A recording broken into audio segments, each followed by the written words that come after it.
ఏంటి ఈ మూటలన్నీ అనుకుంటున్నారా? ఇవి వచ్చేసి మాకు ఎవ్రీ వెన్స్‌డే మార్కెట్ అయితే జరుగుతదనమాట. ఆ రోజే మాకు కావాల్సినవన్నీ వారానికి సరిపడా కూరగాయలు, ఫ్రూట్స్ మనకేం కావాలన్నా ఆ మార్కెట్‌లో అయితే దొరికేస్తాయి. అక్కడే తెచ్చుకుంటాము.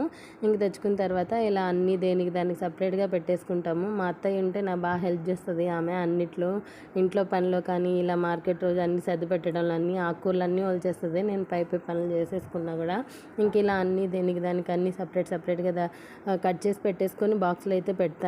ఇంకా ఇవన్నీ ఫ్రిడ్జ్‌లో అయితే సర్దేసుకుంటాను. ఆనియన్స్, తెల్లగడ్డలు కింద ర్యాక్ ఉంటది. దాంట్లో వేసేస్తాను. ఇంక టమాటాలు, కీరా, క్యారెట్ అన్నీ ఫ్రిడ్జ్‌లో మన కూరగాయల బాక్స్ ఉంటది కదా! దాంట్లో అయితే వేసేసి దేనికి దానికి నీట్‌గా సర్దేసుకుంటా అనమాట. మా పిల్లయితే బాగా హెల్ప్ చేస్తది. మా పిల్లలు అన్నీ తెచ్చిస్తుంటారు, అందిస్తూ ఉంటారు మాకు. వద్దన్న పనులు కూడా చేస్తారు. అది ఒక్కొక్కటి దానంత వెయిట్ ఉంది. కానీ మోసుకొస్తున్న అమ్మో! ఇంత బరువేస్తదని అంటూ వస్తది. ఇలా దేనికి సర్దేసుకుంటే హడావిడి లేకుండా ఈజీగా పని అయిపోతది కదా!